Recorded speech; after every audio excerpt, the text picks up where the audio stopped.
To Andreas for inviting me here. I mean, Oxford is a much nicer place. Well, this is the first time I've given a talk to a physics audience. I wanted to be a physicist, theoretical physicist, when I was 18. I was taught quantum mechanics by John Polkinghorne, who was not impressed with my answers. And I haven't thought about physics since then, so I'm not coming here as a mathematician criticising physicists. Now, I'm not too sure about what your respective backgrounds are. I gather that there is a topos approach to physics. Now, I know quite a lot about toposes, but I haven't got a clue how you might approach physics with them. The one little thing that I do know about some of you is that, and I'm thinking of Bob here, is that you're using ideas of linear logic in connection with quantum computation. Well, I was already said my bit about quantum, the linear logic I sort of know about, and the computation I sort of know about.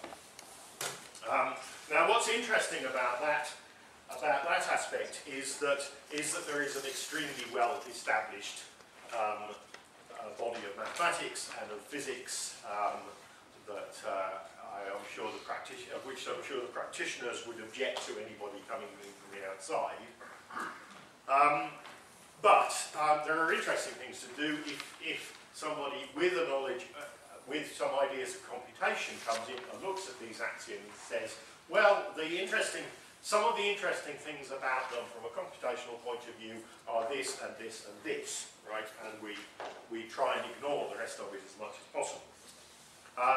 So this is analogous to the way that I've approached general topology over the last 10 years or so, which is that I want to dissociate general topology from set theory in the way that you're trying to dissociate quantum mechanics from set theory via the standard theory of Hilbert spaces, and look at what at least I see as being the essential features of topology in the way that I guess you're looking at the essential features of quantum computation, and reconstruct the mathematics from there. Now, the problem about this is that if you reject set theory, it is amazing quite how much you are rejecting and how much you have to rebuild in order to do that. But this is the advantage of being a categorist with some background in type theory, that it is possible to collect the appropriate ideas, express them in category theory, translate them into symbolic logic, and start to reconstruct the theory. So what was I going to say after that? Yes, okay, so let's start off thinking about what we believe about the real line and the complex plane. So I may as well apologise straight away if when I say the complex plane, it's an afterthought to what I'm saying about the real line. So I've largely been thinking about the real line over the last 5 years, but I think that what I say applies with very little change to the complex plane. The main difference will be how you.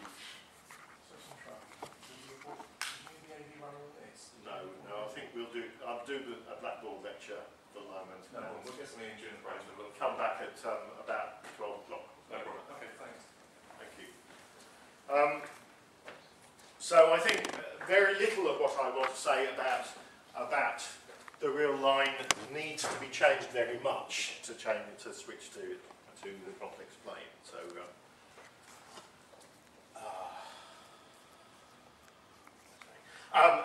and the other thing I want to stress is that I'm talking about the topology of these things. So in theoretical computer science in particular, any chance of losing this?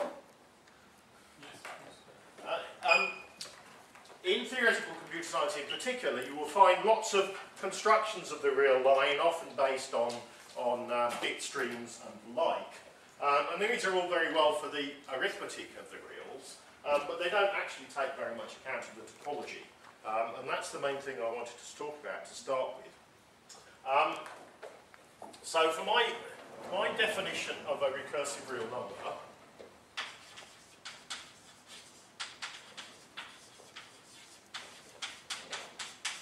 so I want at least, so I hope we can agree that this is a necessary condition, but probably not sufficient for practical computation, right?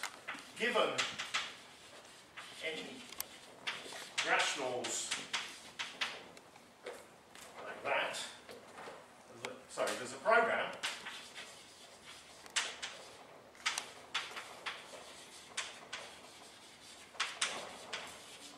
that, given any rationals that, terminates if d is less than a is less than u, and runs forever otherwise. Okay? So it's not very useful as a calculator, but is anybody going to disagree with me we have this as a necessary property of recursive real line? No. Okay, good. Let's fix that one. Right. So what I'll show you is that, oh yes, the next thing I want to say about that, so we want at least that, right? So if we put d mu, the set of d's and mu's for which this terminates,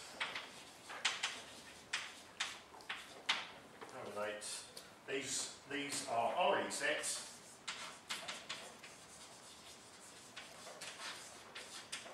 Firstly, because they're programs, and secondly, they form a Delica cut.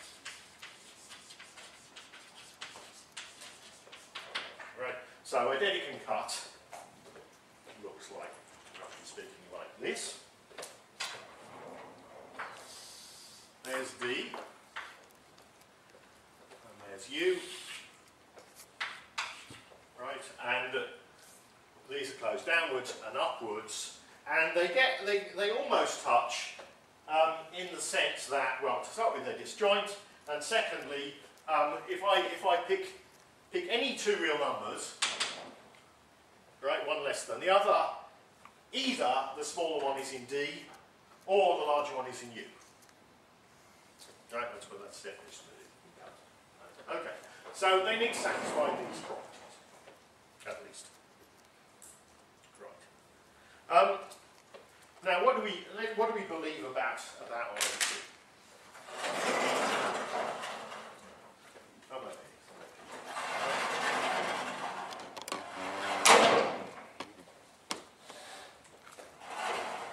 So I'm not going to just talk about RMC. I'm also going to talk about the natural numbers, the rational finite types, the reals, explain. Anyway, the things we believe about rational numbers is we have 0 and 1, we have addition, we have multiplication, we have subtraction. Division, of course, is an issue because we have to talk about what we mean by not being 0, complex plane with square roots, and so on. So we have some arithmetic operations we agree on. Now, the rationals already have these things, right? So what is it the reals have more than that? Well, one thing they have is suprema.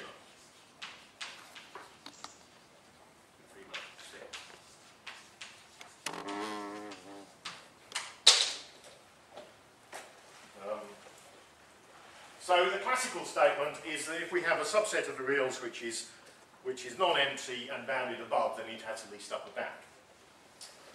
Okay, so favourite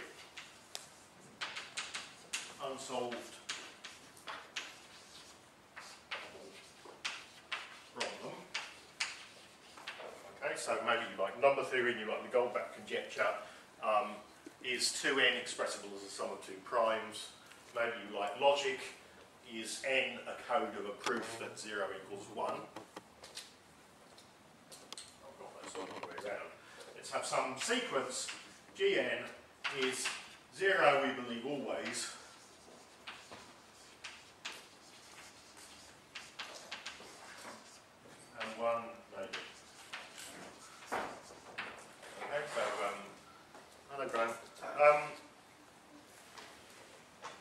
Okay, so we can base this on the Goldbach conjecture or Gödel's theorem or whatever else you like. Annoyingly, the number theory is proof, no Laplace theorem. Okay, so what is the supremum of Gn?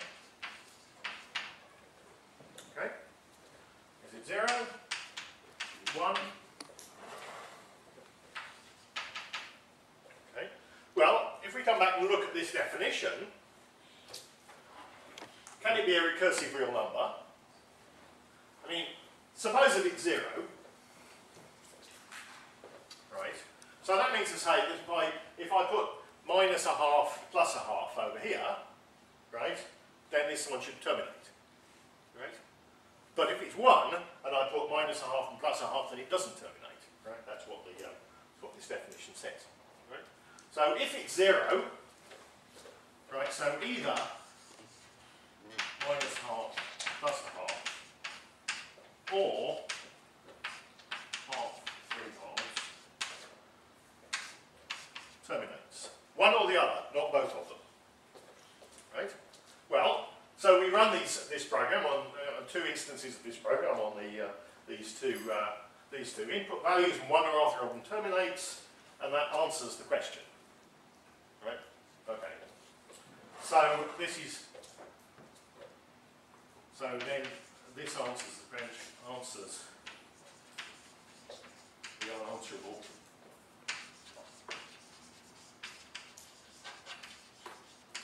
Right, so therefore it's not a recursive reason.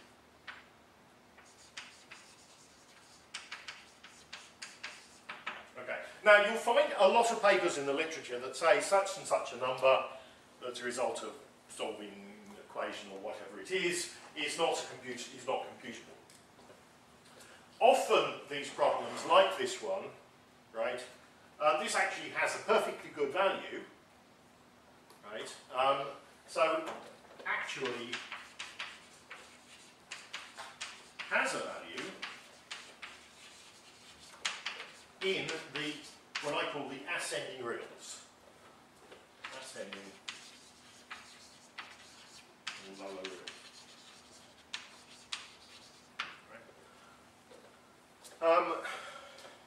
So the d's are ascending reals, they ascend towards the number.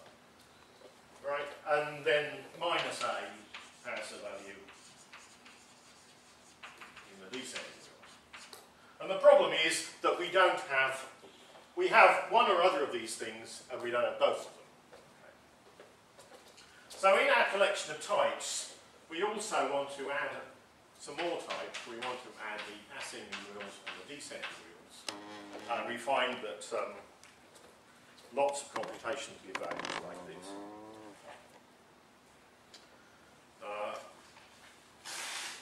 Right. So the next thing, after arithmetic operations and the like, there are also equality, inequality, less than, greater than, and so on. Right. Now on Q, we can actually define these things as, for example, inequality takes 2 rationals and we actually return 0 or 1, whether the rationals are equal or non-equal. But on R, right, these things are observable, computable. What's a physicist's word for this? There must be a word in physics that says the same thing. Measurable. Now, how do I? The property that I know the 2 numbers are actually different. How do I do? Detectable. What do you say in physics? Observable. Observable. Okay. Right. So if 2 numbers are not equal, one is less than the other, right? We can observe that by computing sufficiently many digits or by doing a sufficiently precise experiment. Maybe. I don't comment on that. But certainly if they're numbers and it's a computation, we can expect to do a lot of digits, and then we eventually find out that they're different, right? But these things are not.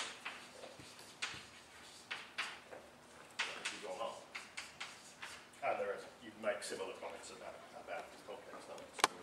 So, just as we added 2 extra types of the reals, ascending and descending reals, we also need a variant of this thing for logic.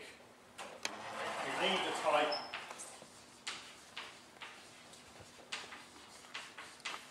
sigma, I call sigma, and its values are top is yes, signal, terminate, and the other one is wait forever.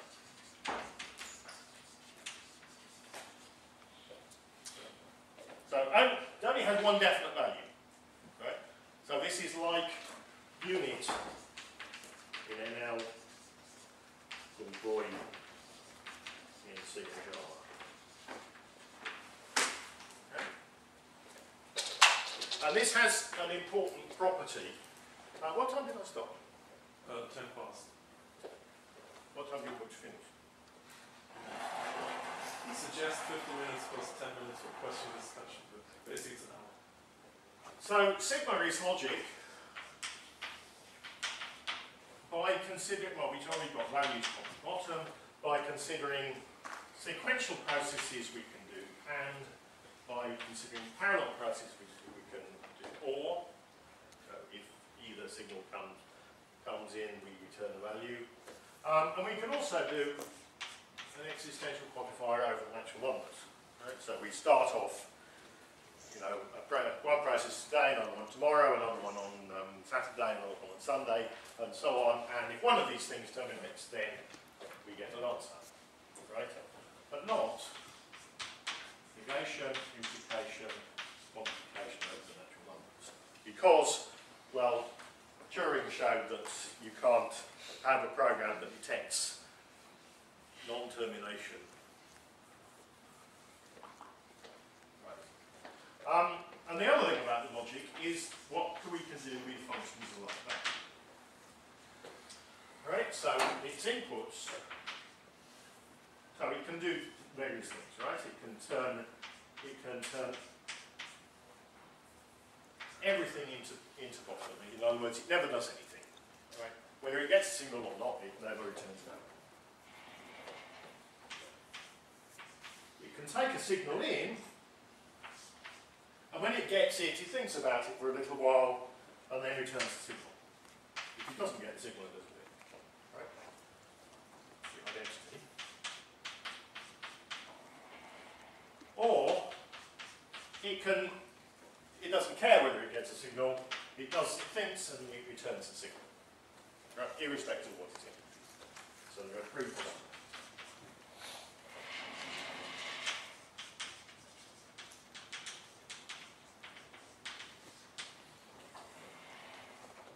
And we can express that in this form, so here's our input x. And what is f of x? Well, if f of bottom already returns top, then that's one possibility.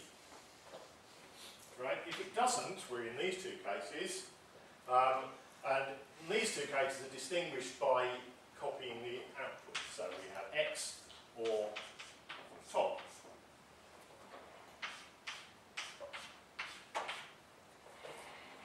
Okay? So in other words, f is a full number.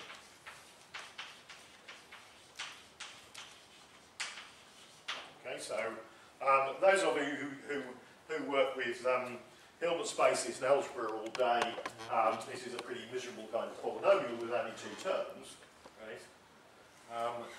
But in lattice theory, in lattice theory, when we multiply one logical value with itself, we get the same thing, right? So there's no such thing as x squared in lattice theory. But anyway, f is a polynomial.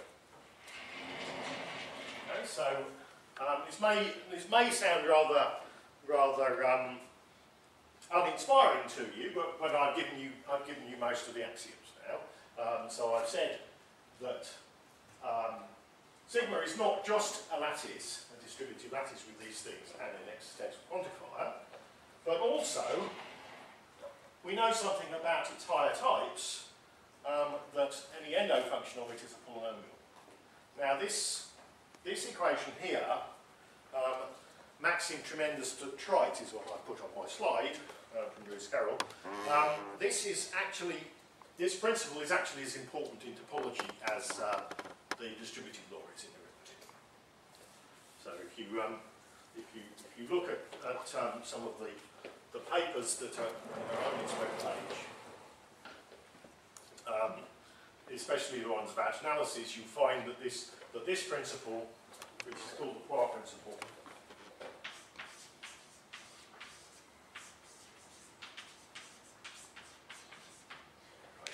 is used all the time. What it does for us is that, right, some of us are fussy about excluded middle. Right? We're called intuitionists. Right?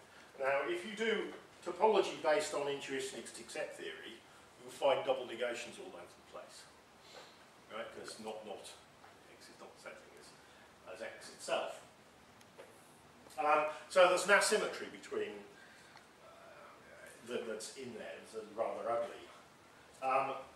What this principle does, this is a principle that's true in intuitionistic topology, in particular in locale theory, that allows you apparently to reason classically in a rather weak sense.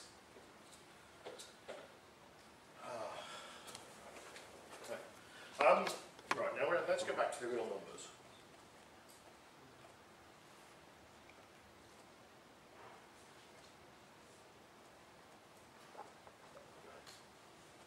Right, okay. So, you might think that at least if we've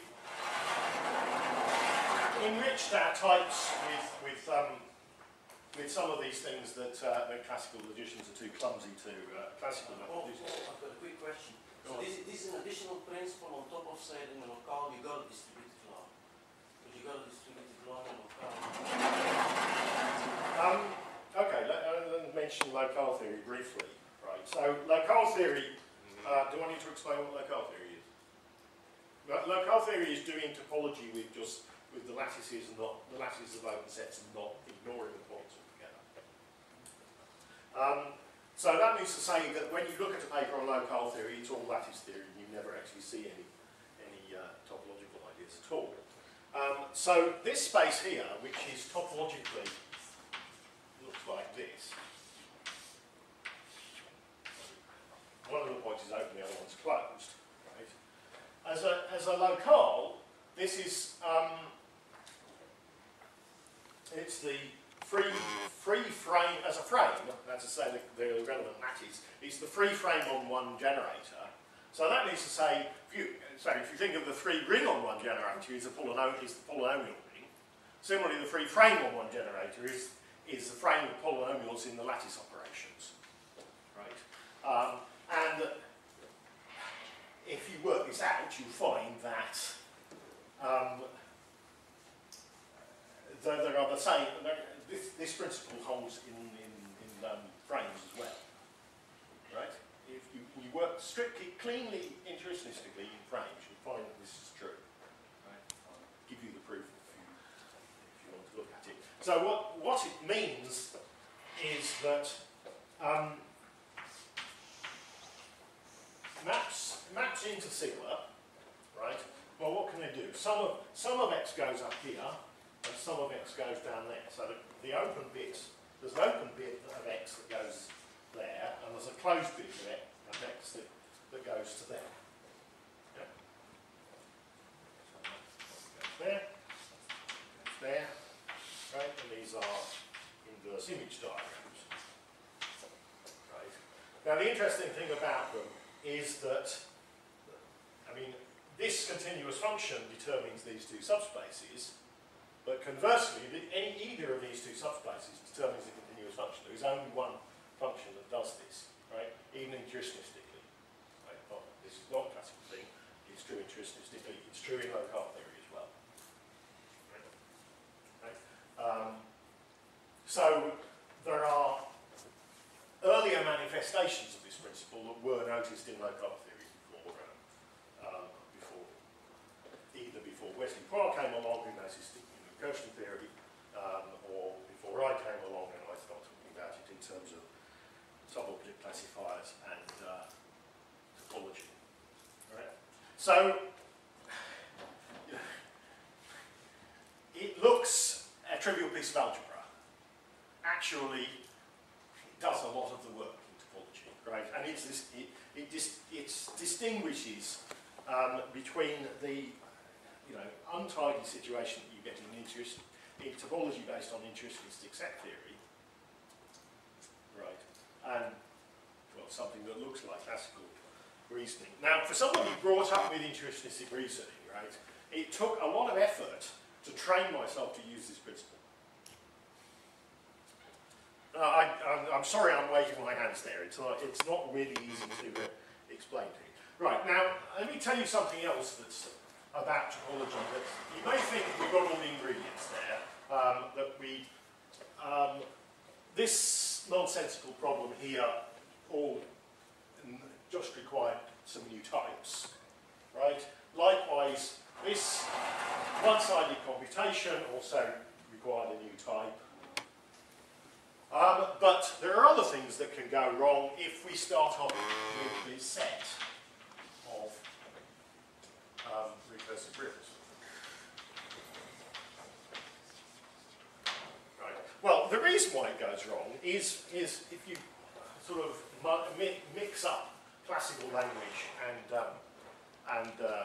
computing language, which is really what goes wrong here. If they're recursive, they're based on programs and there only count to be many of them. Right? Whereas the classical theory of real numbers, they're supposedly uncountable, whatever that means. Right? So there's some mismatch there. And the way that it's a mismatch is that, so on the interval, 0, 1, right, essentially we can take the programs for these recursive reals one at a time, right, and they give us real numbers like this. Right? And we can surround A0 with a big interval, and A1 with a smaller interval, and A2 with a very smaller interval, and so on.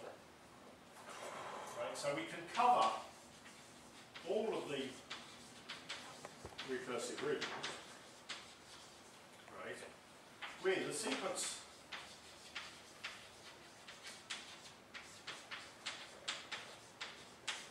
of rational intervals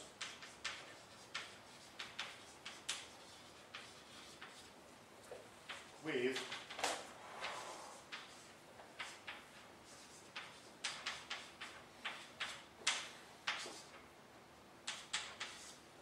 length less than a half. Why?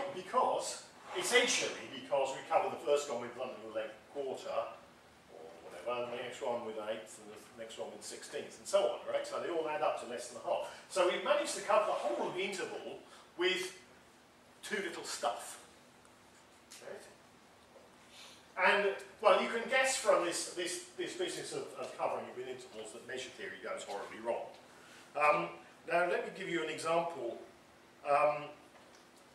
from physics, right? So, and I'm waving my hands about this. To start with, remember my disclaimer about not being a physicist. Secondly, I'm not a constructive analyst either. And it turns out that Douglas Bridges is actually working on exactly this issue at the moment. So you wait for a proper paper by him. But think of it like this. Imagine you're solving a differential equation for the sake of simplicity on it as a line, like that. And we have, and it's such that whatever initial condition you give at one end of the line, right, or indeed at any point, right, we have an initial condition at some point, right, and there's some solution of the differential equation which is valid on some open neighbourhood around the point. So little patches of solutions of this differential equation, right? Okay, so each point belongs to some patch.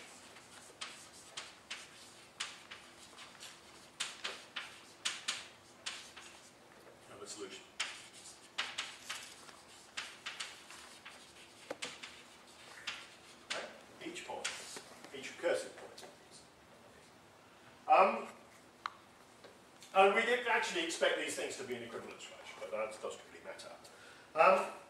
But as far as analysis based on this kind of thing is concerned, right, these little patches may look like this situation. Right?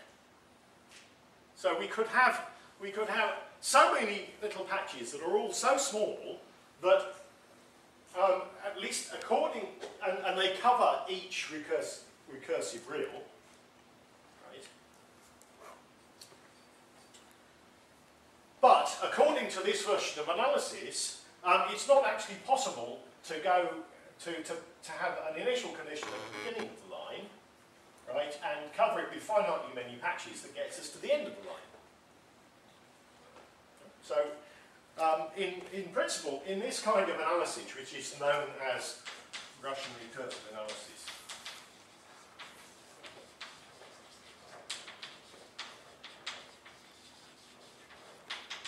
and I think the main name here is Markov. In this kind of analysis, it may not be possible to solve differential equations. Okay. Now, where are we getting to? Well, I haven't actually got to my theory yet. Right. Anyway, with Russian recursive analysis, what went wrong? Can somebody tell me what the bad word is on this blackboard? Russian. No. The Cold War is over. Okay. What word is every maths undergraduate and maths researcher trained to treat as being completely innocent? Set. Set. Right. So what are we doing?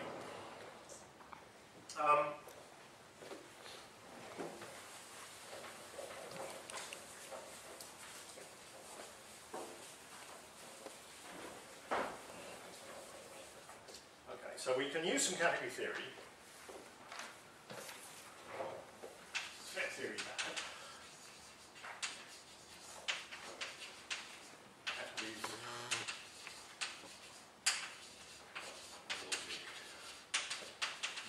Implementations of whatever. Good. Right.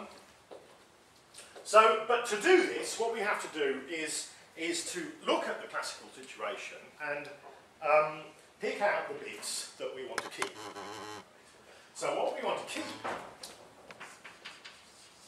is the Imperial theorem, which is the thing I've been talking about here, that any open cover of closed law 1 has a finite subcover. And one consequence of that, I'm sort of skipping here at the moment, right. I wanted to talk about the Delica.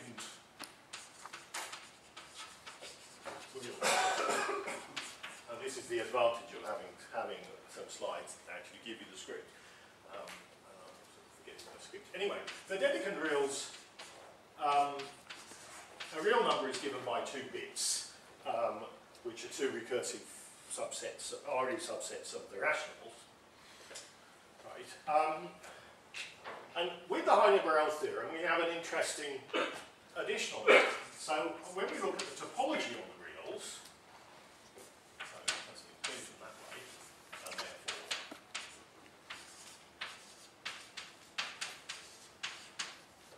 surjection that way, we actually have a map here, and it does this. Let me see if I can remember it, right?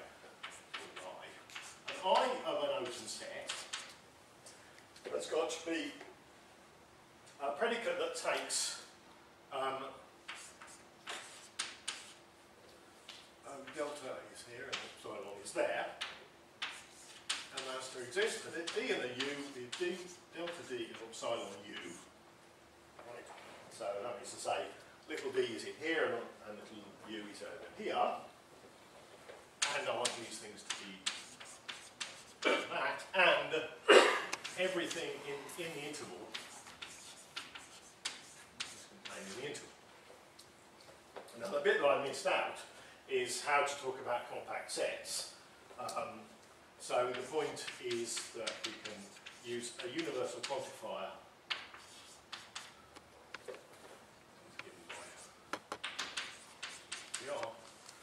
Use a universal quantifier, and it's got continuous to do that. I'm sorry, I missed that's an important bit I missed out. It's in the slides. Okay. So sorry if I'm slow to see the problem with open covers having a finite subcover.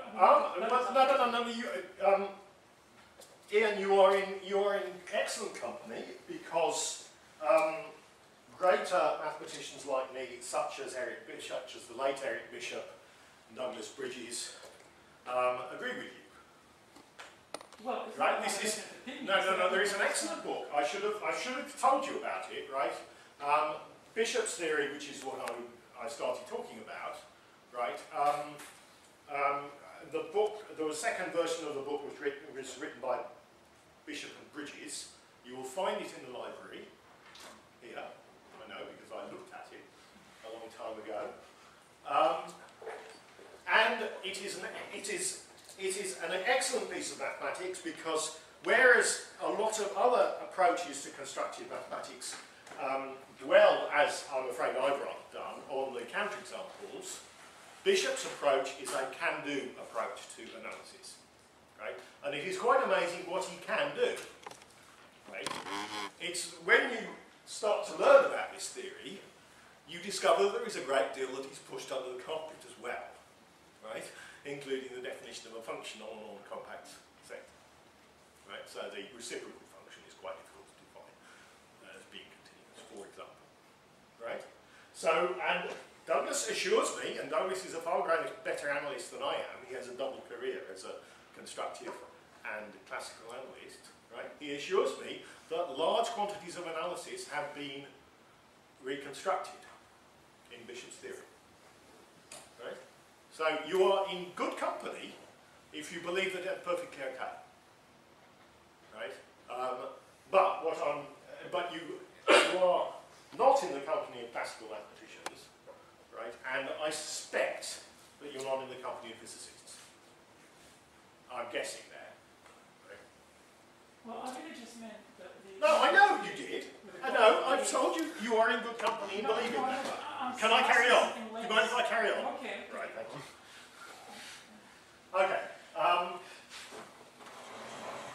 Ian and I go back a long way.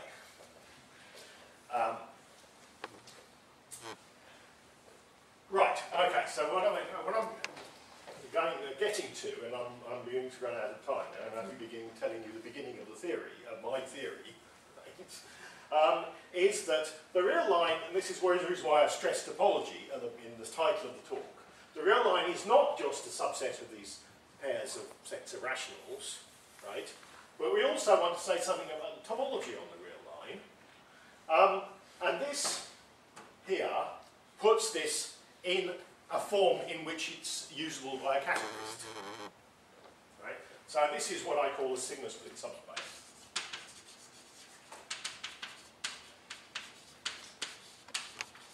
Now I'll come on to that in a moment, but let me spend 30 seconds saying to you that from this description, right, we can recover this continuous universal quantifier that says what it is to be a compact set. The remarkable thing is that we actually get it out of this composite map here, which is a nasty expression that only involves rationals and not real numbers. And the way we do it is entirely in the style of interval analysis. That's obviously a lengthy description that I'm alluding to here. I can tell you this separately. Sure. Right. So there's the constructions and the computations with the reals. Andre Bauer has written some programs that make use of this and actually does some computations with dedicated reals, not just Cauchy sequences. The other thing we want to do is to do a bit of analysis So another lengthy paper of mine is about the intermediate value theorem and is about the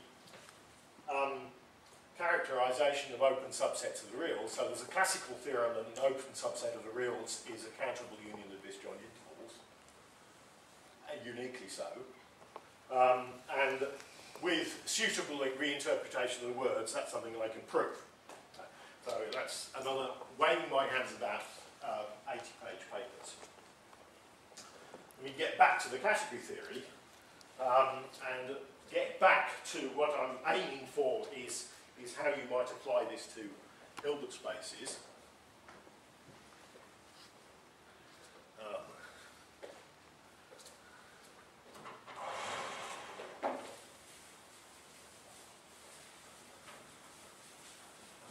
What I actually told you is the story in reverse order as regards my personal history. So this stuff here, this sigma split subspaces, comes from a theory in category theory.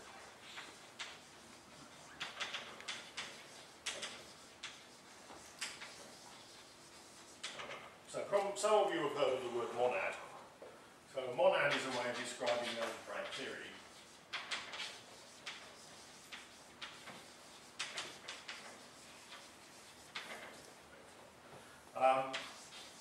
And it relates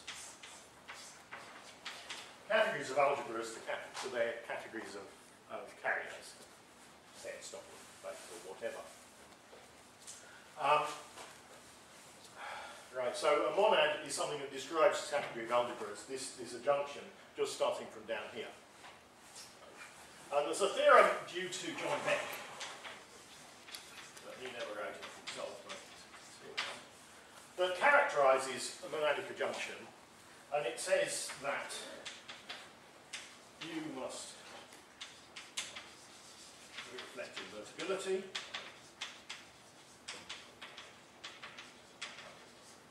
right, and create U-split co-equalizers. Okay, I'm not going to tell you what U-split co-equalizers are. Believe me, when I was a graduate student learning category theory, I was confused by that too, so I'm not going to try to explain to you in 5 seconds. What I will tell you though is that these U-split co-equalizers, right, when applied specifically to the language that I'm wanting to use with my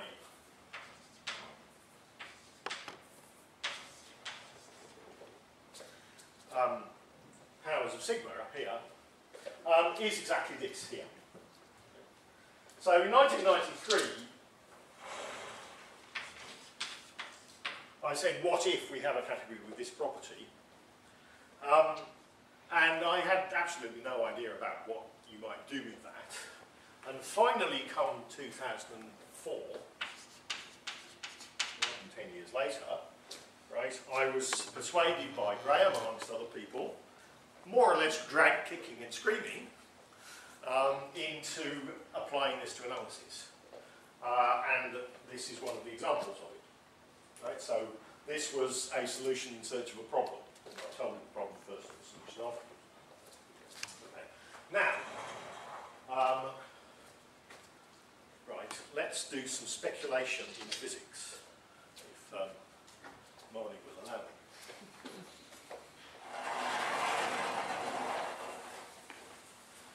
I'm not speculating, because I'm going to speculate about Hilbert spaces, but I still know as little about Hilbert spaces as I do about physics. So, okay, my point is this, right? That ASD as computable topology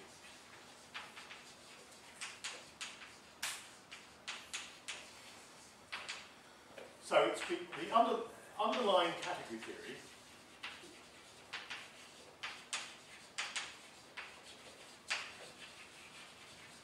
supplies the types, multiple objects, spaces, and morphisms, of course, okay. And the subtypes with the correct topology.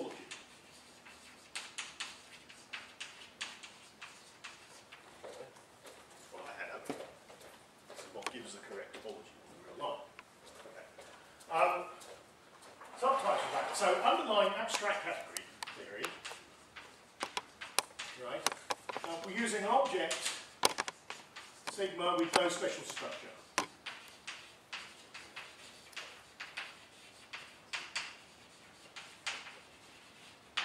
Right, so it consists of that and axioms on sigma. Now, if I'm lucky, I might call them my axioms. So these are my axioms on sigma. It's the lattice with all this stuff, right? And it satisfies this bit, then any endo function of it, any endomorphism of it is a polynomial.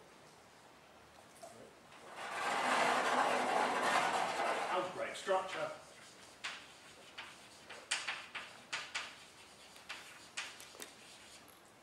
Plus any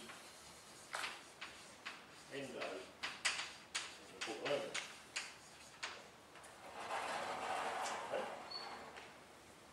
So I've now stripped the topology out of this, and what I want to do is to ask whether we can do something like that with based on Hilbert spaces. Okay,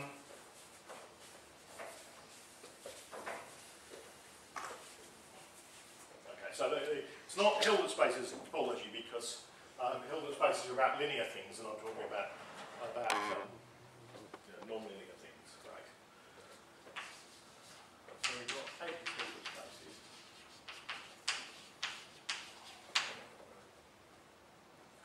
And R, I'm going to call these things rings for short. And what I mean is commutative monoids in H with respect to its tensor product. So as some tensor product equal dagger. And this is an algebraic theory over here, so I've drawn it the wrong way round, but it has an underlying set functor, and it has a free thing, and T is called the Tensor Algebra. I believe it's called the Tensor Algebra. And there are several people in the audience that I know more about that Hilbert spaces than I do. That won't be commutative. Commutative.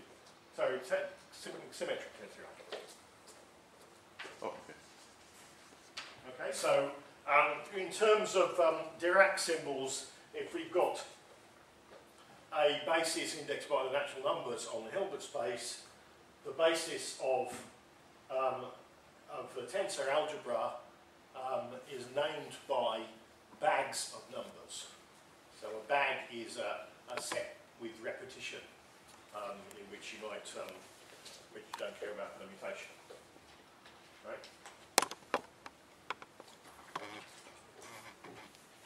Now, what's this got to do with what I've already said?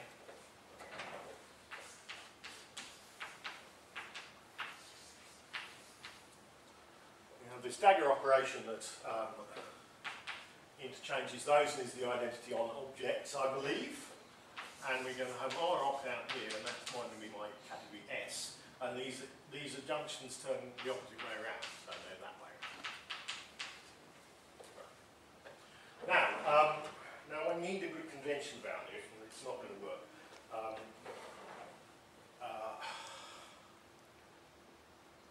Let me pause for a moment and ask whether either of these categories has a role in quantum mechanics.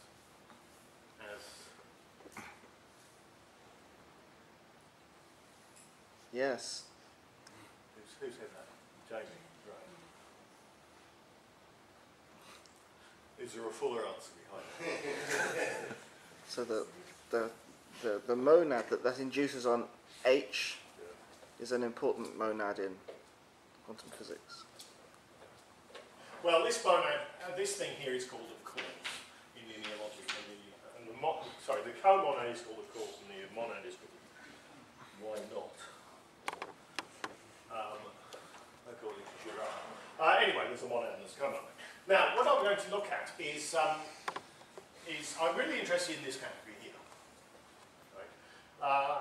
Because this is a geometrical one. This is algebra. This is geometry. That's what standard duality is. That's the connection between algebra and geometry, right? And what I want to do is to consider in my usual notation, maps like that in, sorry, I'm not going to start there, I'm going to start at the other end, right?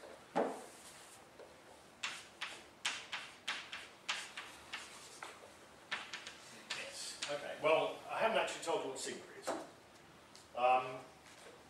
Well, let's just trace around this diagram, right? Let's start up here with the tensor unit. What's the usual letter for that? Is it I or K or what? C. Okay, C. Right. So down here is the tensor is T of C, right? And this is essentially polynomials.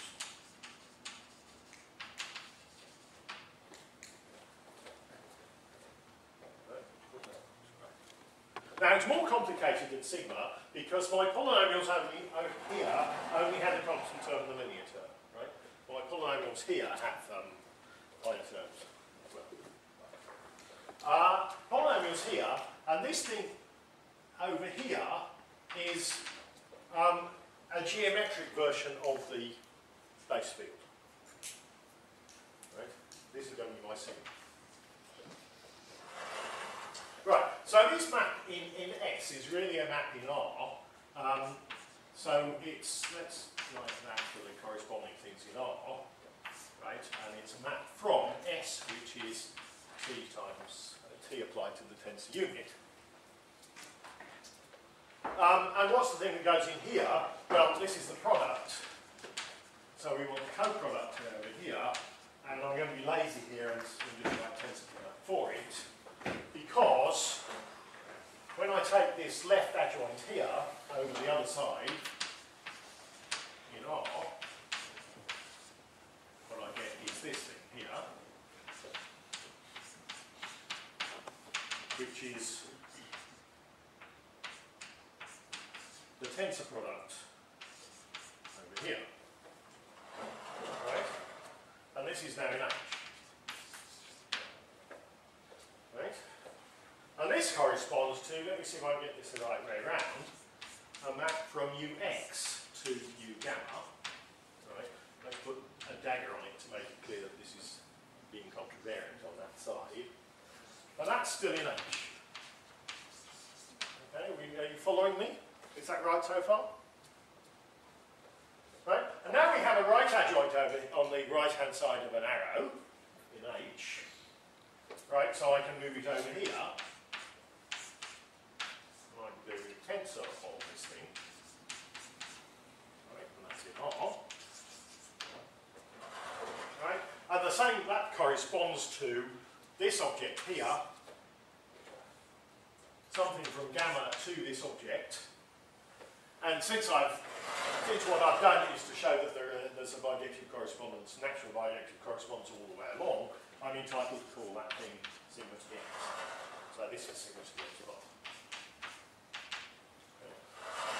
So essentially, going around here, right, is actually sigma.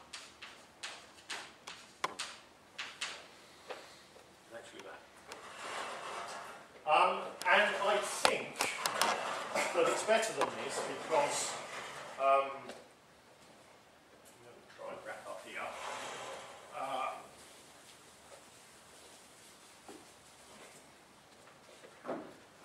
So it's better than topology because my model of topology is actually locally compact spaces which doesn't have equalizers.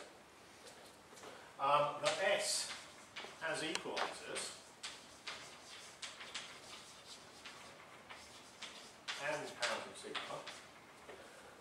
And I believe it's the case that U preserves reflexive co-equalizers. So I'm hoping that the next speaker might actually be able to tell me whether I'm correct on this. T preserves co-reflexive equalizers. Right. And this is actually, if I had a model like this in topology, I would be delighted. So this actually has, as far as the category theory is concerned, this is very good. Let me tell you a trivial consequence of this, that S's part is in fact.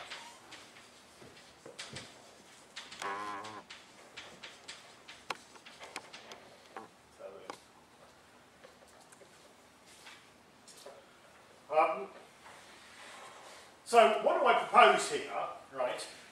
If we can check these facts about this model, I have the underlying category theory to deal with this, right? If we can work out these axioms here, which should be quite simple, it should be possible to give an axiomatization of this category S, right, similar to mine for topology in ASD. And, well, you wanted Hilbert spaces. Well, not only is this a category of algebras over that, but that is a category of algebras over that. Right? So you actually get Hilbert spaces back as a category of algebras over my category S. Right? So you're used to Hilbert spaces being algebras over sets. My S is better adapted to working with Hilbert spaces than sets are because it came from Hilbert spaces. Everything's going to be computable. This is going to be finite tree algebras over S. Right? So it might give you a better way of working with actually Hilbert spaces that is inherently computable. But there's a big disclaimer attached to the last 10 minutes, 15 minutes of this talk, that this is speculation over the last few days, and I need somebody to help me prove the theorems. So if there is somebody who's interested in these theorems, in these conjectures, and wants to help me prove them, then I'd be pleased to work. But you have to give me my train fare to Oxford.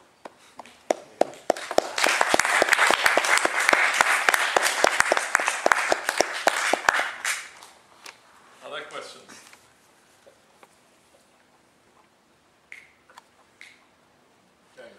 Could you mention again why H op is a category of algebras over R op? Maybe I haven't understood how you've constructed the adjunction on the left-hand side.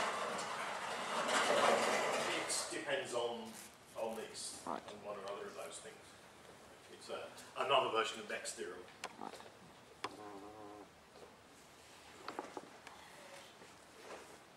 But algebras in what sense when you say algebras? Algebra is in the sense of a monad. Right. But if we worked hard, we could probably make algebras in the old-fashioned sense of operation symbols and equations. What? When you were talking about the interval algebra, it sort of made me think about stuff Adelot was doing more based on domain theory. Is it closely related? It is related. I'm surprised Abbas isn't here, actually. Well, the difference is that Abbas's stuff was all based on set theory, right? This is all Lamont calculus that does, you know, there's no sets underlying what I'm doing. Everything that I'm doing here can be done in a type theory of which, you know, all of the bits have a topological meaning, right? There's no underlying set theory. So yes, it's sort of related to, I mean, it is interval analysis, but, you know, all the interval analysis you'll find in the textbooks, and even, you know, Abbas's domain theoretic version of it, is still a very heavily classical and set theoretic. And then, so that, because you mentioned the lambda calculus, the Escardo stuff, which you have been doing recently. Ah, sure. Okay. So that's The calculus that write all the rules and so on, and showing and proving the appropriate normalization theorems and deriving the topology as theorems from the calculus is modern.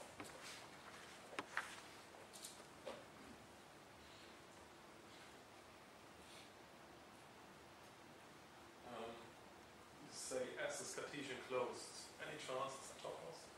Oh no, it's not a topos. But I said that this was the whole of this program was motivated in 1993 by a theorem from topos theory, right? So the idea, my idea is that that underlying the notion of an elementary topos is some powerful piece of category theory, right? Of which toposes are one instance. But a lot of the theory could be applicable to topology or to Hilbert spaces or to algebraic geometry or whatever else, right? And that's the thing, the underlying theory of that that I'm looking for. Now, it's not the topos, but it has, these are exactness properties that the topos has. So with a topos, this would be the contravariant power set functor, and this has these properties. Right. That's the reason why I was so excited when I thought that this is probably true. So basically, if you want to sum up my career in one observation, it's that the difference between topology and set theory is that set theory allows arbitrary quantifiers, and topology has quantifiers, universal quantifiers over compact sets and existential quantifiers over overt sets. Right? But that is the difference. Quite how this works, what the quantifiers become in over Hilbert spaces, they would be something like integrals. I don't really have much idea of what they look like. This is the reason why I need other people to work on it.